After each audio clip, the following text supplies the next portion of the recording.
Shekhar Dubai चला गया और सारे पैसे बड़े भाई रवि को भेजता और कहता मेरी पत्नी बच्चों को ज़रूरत के अलावा 1 रुपया भी फालतू न देना।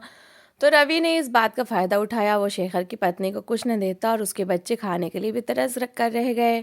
और रवि ने उन पैसों से कारोबार कर लिया। 15 साल बाद शेखर वापस आया तो रवि बोला तुम्हारा कारोबार में कोई हिस्सा नहीं और तुम्हारा सारा पैसा तुम्हारी पत्नी ले लेती थी। तो जब शेखर पत्नी की ओर मुड़ा तो पत्नी ने कांपते हुए फौरन अलमारी का दरवाज़ा खोला।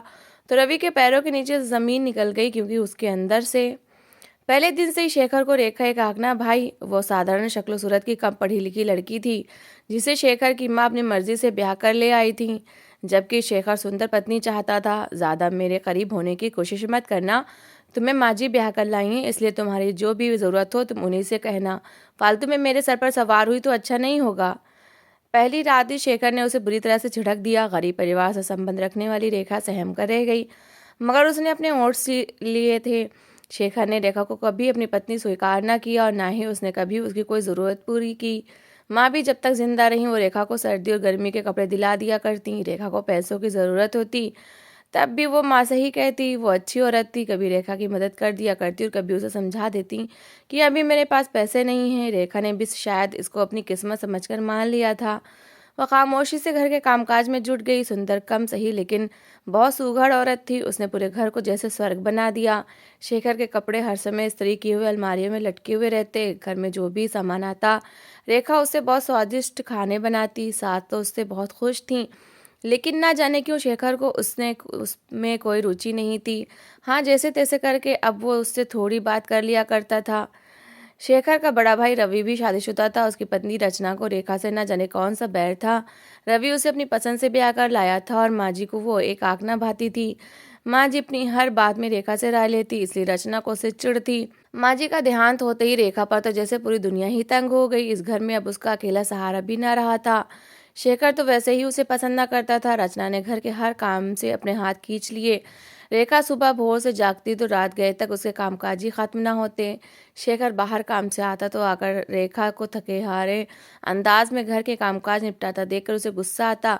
कभी तो किसी अच्छे हुलिये में तैयार हो जाया करो। बाहर की लड़कियों को देखा है कभी कितनी बनी सवरी रहती। और तुम और रचना भाभी को ही देख लो कितना ख्याल रखती हैं अपना। रवि भाई के पास साथ खड़ी हुई कितनी जचती हैं और एक तुम हो कि मेरे साथ खड़ी होती तो यूँ लगता है जैसे काम करने वाली कोई बाई है। घिन आती है मुझे तुमसे। शेखर उसे न जाने कितनी बातें सुना देता। रेखा की आंखों में आंसू आ जाते। वो कहना चाहती थी कि रचना तो सारा दिन कोई काम करती ही नहीं। काम तो सारे उससे करवाए जाते हैं। लेकिन शेखर उसकी बात सुनता तब ना। इन्हीं दिनों एक और घटना हुई। शेखर की चलती हुई नौकरी छूट गई। वो बहुत परेशान रहने लगा। इस परेशानी का सारा गुस्सा वो रेखा पर ही निकालता। जाहिल औरत जैसी शक्ल वैसे ही फूटे भाग्य है।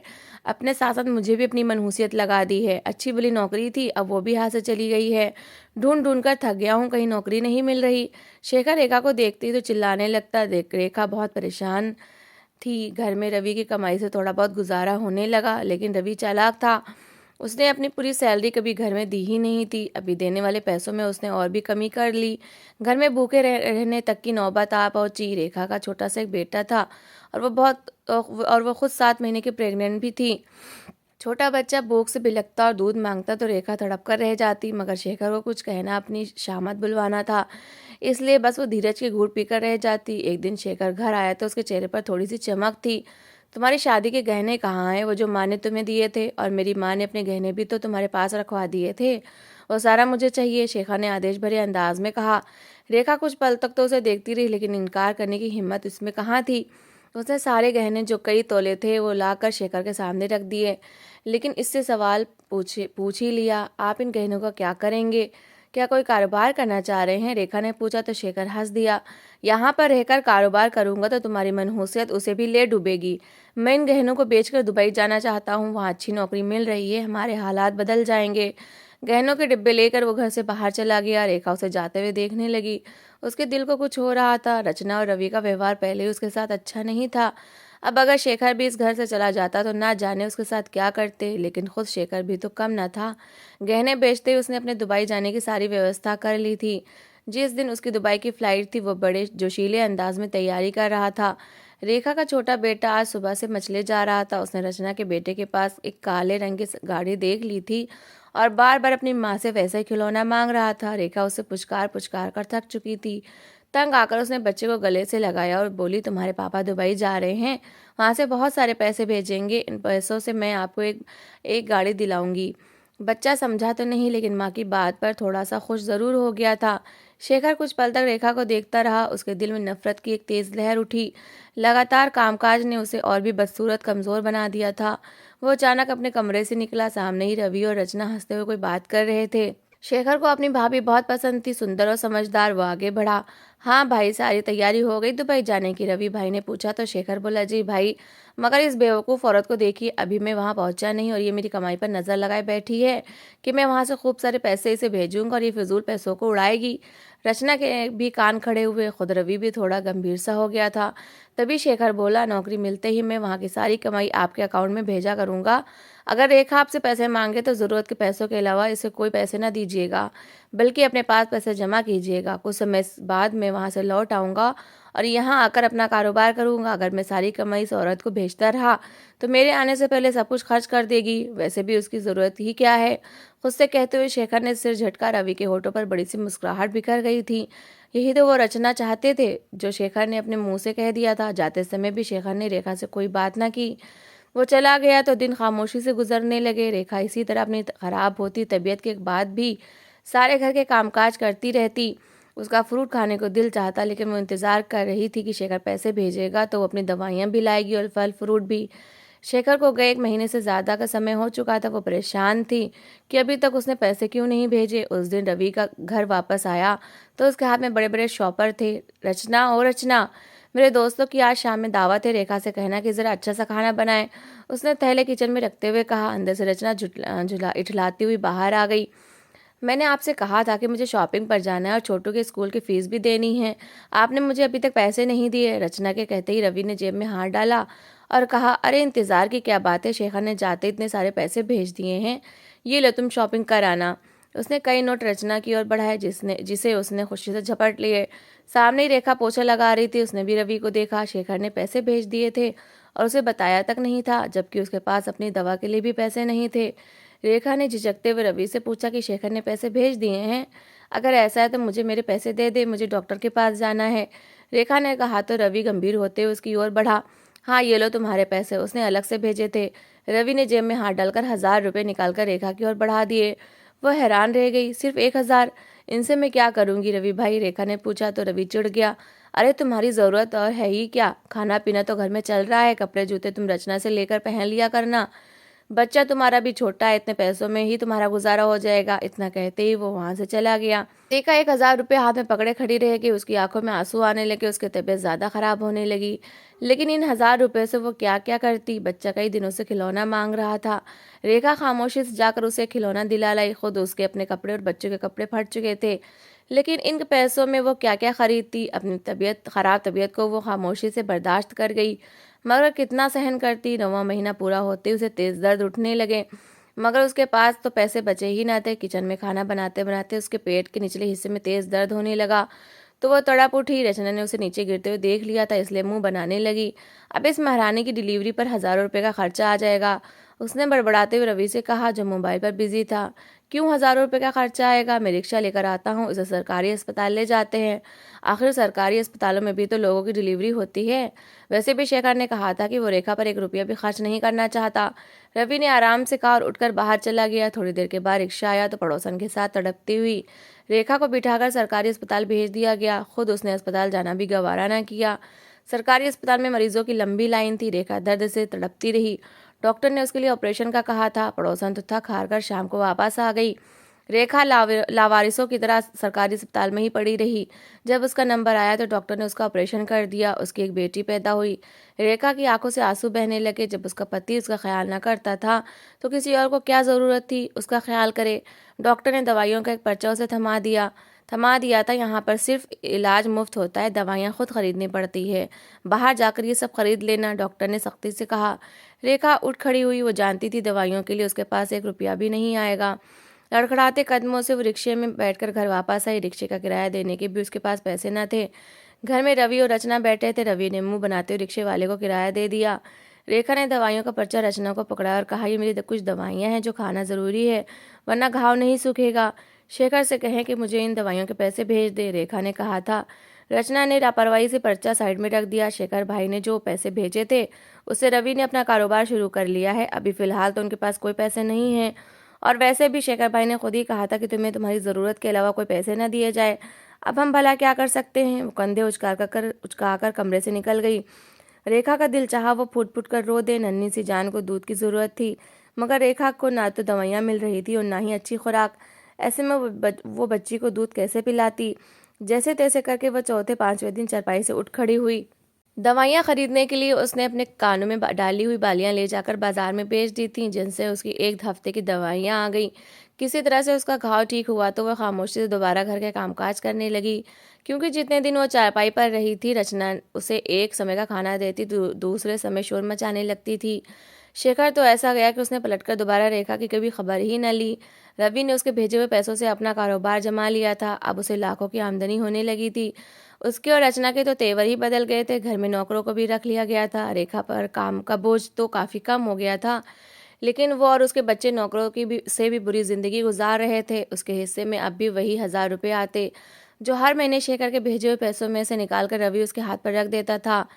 रवि के बच्चे बड़े इंग्लिश मीडियम स्कूलों में पढ़ रहे थे, जबकि रेखा के पास इतने पैसे भी ना होते थे कि वो अपने दोनों बच्चों को अच्छे स्कूल में भेज सके। तंग आकर उन्होंने दोनों बच्चों को पास के सरकारी स्कूल में भेजना शुरू कर दिया था। घर में अच्छे खाने बनते। रचना, उसके बच्चे और रवि टेबल पर बैठकर शान से वो खाना खाते, जबकि रेखा के बच्चे तरसती हुई निगाहों से उनके खाने को देखते रहते। रचना तब तक उन्हें खाना न देती थी जब तक वो और उसके बच्चे खाना न खा लेते। उसके बाद बचा हुआ खाना वो एक प्लेट में डालकर रेखा के सामने रख देती। ये लो, खिलाओ इन भुक्कड़ों को, मेरे बच्चों को देखते रहते हैं, हर समय नज़र लगाते रखते हैं, न जाने कब जान छूटेगी तुमसे और तुम्हारे इन सपोलों से।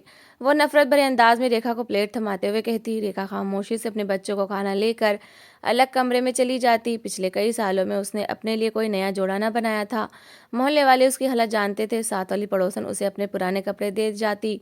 रेखा ने कई बार रवि से कहा था कि वो बच्चों के कपड़े खरीदने के लिए उसे पैसे दे, लेकिन जवाब में रचना अपने बच्चों की उतरन उठाकर उसे दे देती और कहती, यही पहना लो अपने बच्चों को, वैसे भी कौन सा कहीं के राजकुमार हैं, इनके बाप को तो इनकी परवाह ही नहीं, तो हम परवाह क्यों करें। रेखा खामोशी से वहां उठ जाती।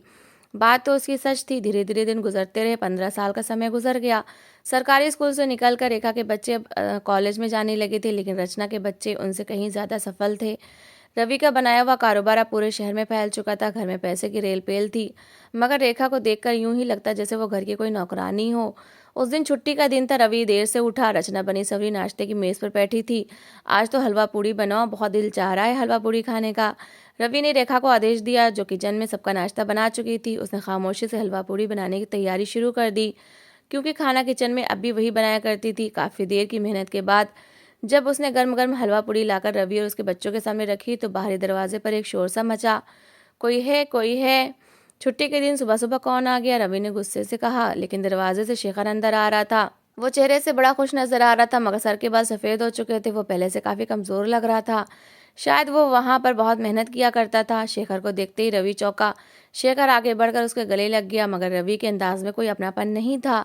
रचना के बच्चे भी उसे ऐसे ही मिले और रचना ने भी बस बैठे बैठे ही नमस्ते किया।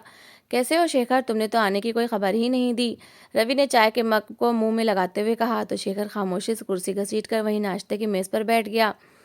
मैं पिछले कई दिनों से आपके फ़ोन का इंतज़ार आपको फ़ोन कर रहा था, लेकिन आप मेरा फ़ोन नहीं उठा रहे थे। मैं ही बताना चाहता था कि मैं इंडिया आ रहा हूँ, शेखर ने कहा। तो रवि ने अपना सिर हिला दिया। अरे हाँ भाई, बिजी ही इतना रहता हूँ, फ़ोन उठाने का भी समय नहीं मिलता। जाओ रेखा, शेखर के लिए भी नाश्ता लाओ, रवि ने आदेश भरे अंदाज में कहा। शेखर ने एक निगाह रेखा पर डाली। रवि भाई, मैं अभी आपसे बस यही पूछने वाला था कि कारोबार के क्या हालात हैं। मैं दुबई से नौकरी छोड़कर आ गया हूँ। अब आप ऐसा कीजिएगा, फ्री होने के बाद मुझे कारोबार में मेरा हिस्सा दे दीजिएगा। मैं अब अपने कारोबार पर ही ध्यान दूंगा। दोबारा वापस जाने का मेरा कोई इरादा नहीं है, शेखर ने आम से स्वर में कहा। लेकिन नाश्ते की मेज़ पर अचानक ही सबको साफ सूंघ गया था। रवि ने नाश्ते से हाथ रोककर शेखर की ओर देखा। कैसा कारोबार, कैसा हिस्सा? तुम्हारा तो इस कारोबार में कोई हिस्सा नहीं है। तुम तो पिछले 15 साल से दुबई में बैठे हो। इस कारोबार को दिन रात मेहनत करके मैंने खड़ा किया है। अब तुम इसमें अपना हिस्सा कैसे मांग सकते हो? रवि की आवाज़ में गुस्सा छलका था। शेखर हक्का बक्का रह गया, लेकिन वो अचानक से बोला, लेकिन रवि भाई, मैंने तो आपसे कहा था कि आप मेरी भेजी हुई पूंजी को अपने पास रखिएगा और उसे कारोबार में लगा लीजिएगा। जब मैं वापस आऊँगा तो मैं अपना कारोबार आपसे ले लूँगा। मैं आपको हर महीने अच्छे खासे पैसे भेजा करता था। क्या आपने उसे कारोबार में नहीं लगाया? शेखर की आवाज़ सदमे के मारे फट रही थी। रवि ने गहरी सांस ली। अरे शेखर, तुम पहले अपनी पत्नी से पूछ लो कि वो सारी पूंजी कहाँ गई। हर महीने भी मैं तुम भेजा करते थे, वो सब ये मैडम अपनी अय्याशियों में उड़ा देती थी। इसने कभी वो पैसे हमें इस्तेमाल करने को दिए ही नहीं। मैंने तो अपने खून पसीने की कमाई से अपने बच्चों को पढ़ाया और ये कारोबार बनाया है। इसमें से तो मैं तुम्हें एक ढेला भी नहीं दूंगा। हाँ, तुम्हें अगर अपने भेजे हुए पैसे चाहिए तो मेरे बजाय अपनी पत्नी से पूछो। रवि गुस्से से कहता हुआ नाश्ते की मेज से उठ खड़ा हुआ था। रचना भी मुंह बनाते हुए उठ गई, लेकिन शेखर के पैरों के नीचे से तो जमीन निकल गई थी। 15 साल वो इतनी मेहनत करके घर में पैसे भेजता रहा था, लेकिन अब यहाँ तो कुछ भी नहीं था। रेखा किचन से उसके लिए नाश्ता लेकर आ रही थी। सारी बातें उसने सुन ली थी। उसके कदमों में लड़खड़ाहट थी। शेखर ने कटीली नज़र उसके ऊपर डाली और बोला, ये मैं क्या सुन रहा हूँ? मैंने कहा भी था कि मेरे भेजे हुए रुपयों में से सिवाय ज़रूरत के तुम कुछ नहीं ले सकती। फिर तुमने मेरे भेजे हुए सारे पैसे खर्च क्यों किए? तुम मेरी सोच से बढ़कर जाहिल औरत हो।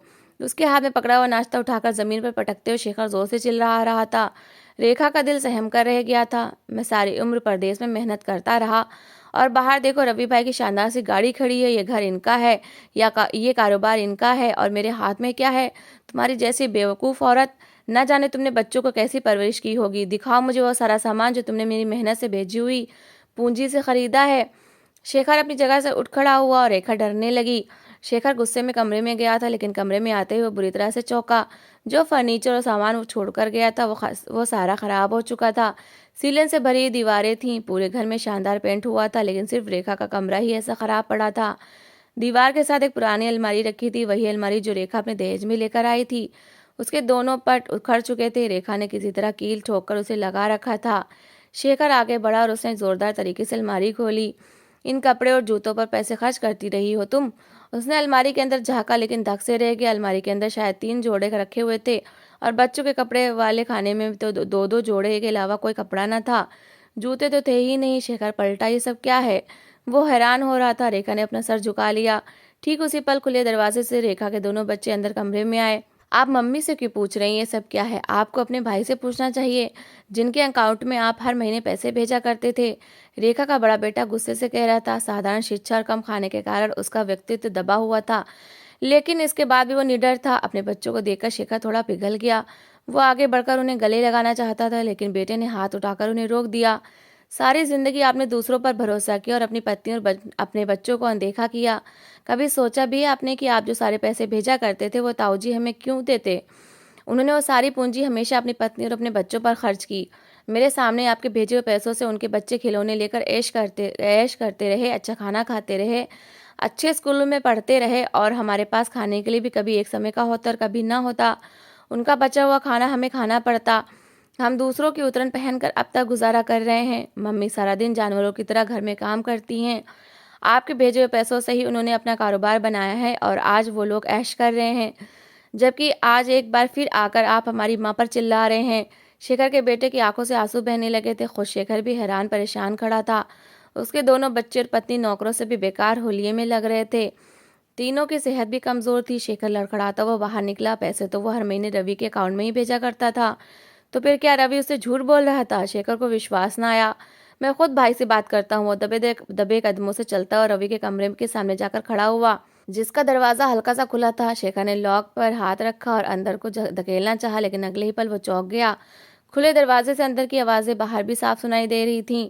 अगर शेखर को पता चल गया कि आपने कारोबार सारा उसी के पैसों से खड़ा किया है और आपने पूरी जिंदगी उसके भेजे पैसों में से रेखा को सिर्फ 1000 रुपए दिए हैं, तो फिर क्या होगा? रचना ने कहा। रवि जोर से हंसा था। चिंता मत करो, शेखर को रेखा से बहुत नफरत है और वो उसकी किसी भी बात पर विश्वास नहीं करेगा।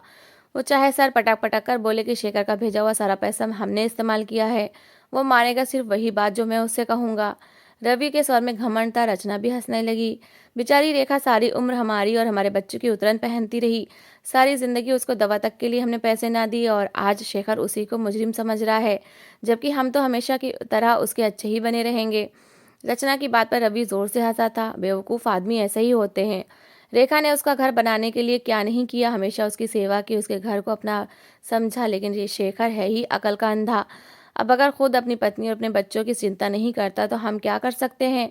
रवि की बात पर रचना भी उसकी हाँ में हाँ मिलाने लगी, लेकिन दरवाजे से बाहर खड़ा हुआ शेखर जैसे पत्थर की मूरत बन गया था।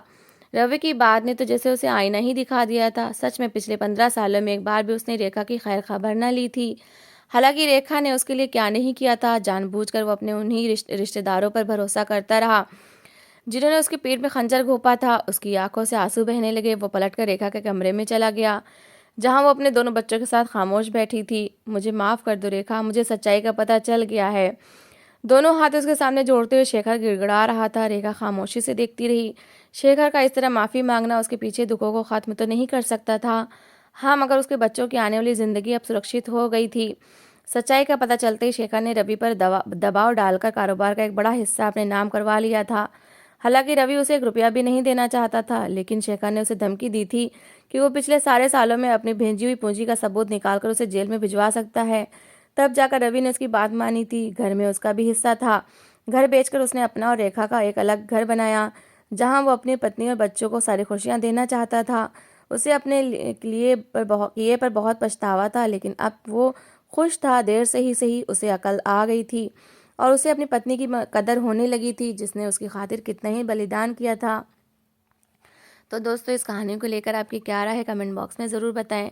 और अगर आपको हमारी आज की कहानी अच्छी लगी हो तो प्लीज़ इसे लाइक ज़रूर करें। अगर आपने अभी तक हमारे चैनल को सब्सक्राइब नहीं किया तो ज़रूर कर लीजिए। तो मिलते हैं ऐसी ही एक मोटिवेशनल कहानी के साथ। Thanks for watching.